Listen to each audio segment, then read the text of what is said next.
warahmatullahi wabarakatuh. Hi, I'm Sheila Monica Putri and my number student is 19882030008. On this video, I would like to answer some questions that you gave us and I will practice to be a reporter. Pertanyaan pertama, sebutkan dan jelaskan kesalahan-kesalahan apa saja yang sering dilakukan oleh seorang reporter dalam melakukan wawancara kepada orang lain. Jadi ada beberapa kesalahan. Yang pertama yaitu pertanyaan yang berputar-putar atau berbelit-belit. Dia tidak ke intinya. Jadi secara tidak sadar, terkadang seorang reporter itu memberikan pertanyaan yang berbelit-belit, tidak langsung ke intinya. Bisa jadi hal tersebut dilakukan agar pertanyaan terkesan penting. Kemudian kesalahan yang kedua yaitu seorang reporter memaksakan dan memojokkan narasumber. Terkadang, seorang reporter memaksakan dan memojokkan narasumber, baik secara tidak sengaja maupun sengaja. Pemaksaan yang dilakukan bisa berbentuk desakan, menjawab beberapa pertanyaan. Kesalahan yang ketiga yaitu seorang reporter menyela tanpa alasan. Narasumber memiliki hak untuk menjawab pertanyaan dengan nyaman dan seperlunya. Jika kesalahan narasumber disela tanpa alasan pada saat menjawab pertanyaan, tandanya reporter sudah melakukan sebuah kesalahan. Kesalahan yang kelima yaitu wajah tembok atau wajah tanpa ekspresi.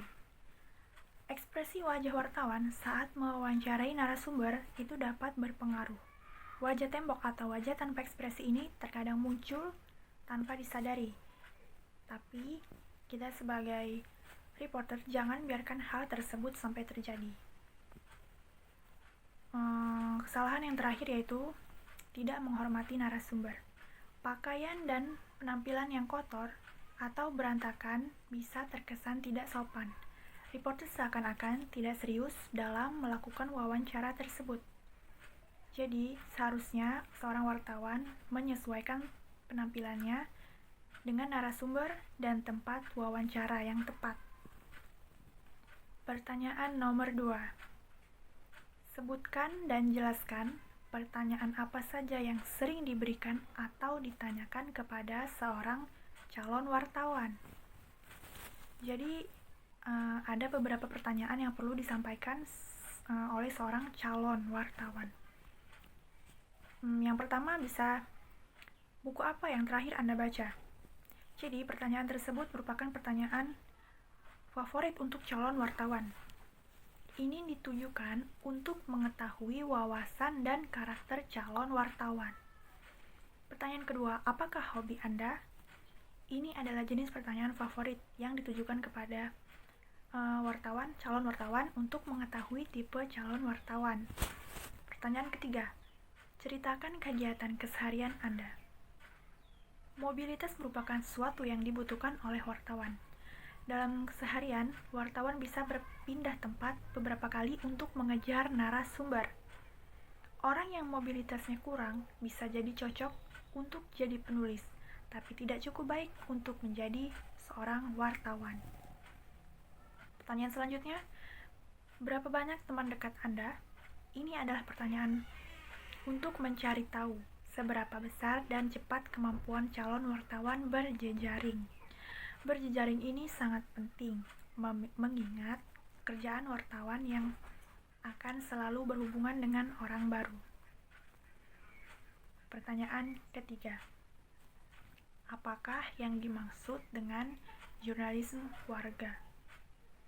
Jurnalisme warga adalah kegiatan partisipasi aktif yang dilakukan oleh masyarakat dalam kegiatan pengumpulan, pelaporan, analisis, serta penyampaian informasi dan berita.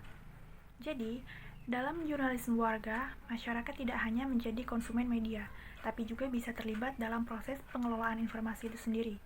Pelibatan itu sendiri meliputi membuat, mengawasi, mengoreksi, menanggapi, atau sekedar memilih informasi yang ingin dibaca. Jadi kesimpulannya adalah, seorang warga bisa ikut berpartisipasi dalam kegiatan jurnalistik. Pertanyaan keempat, Pertanyaan seperti apa yang tidak boleh diajukan oleh seorang wartawan atau jurnalis? Jadi ada beberapa pertanyaan yang tidak boleh diajukan kepada narasumber karena seorang wartawan itu mempunyai kode etik yang harus digunakan saat wawancara. Adapun pertanyaan yang tidak boleh diajukan yaitu jangan bertanya atau menanyakan bagaimana perasaan korban atas sebuah musibah, kematian atau kehilangan. Kemudian, seorang wartawan tidak mengekspos anak kecil sebagai korban karena bisa menyebabkan trauma berkelanjutan.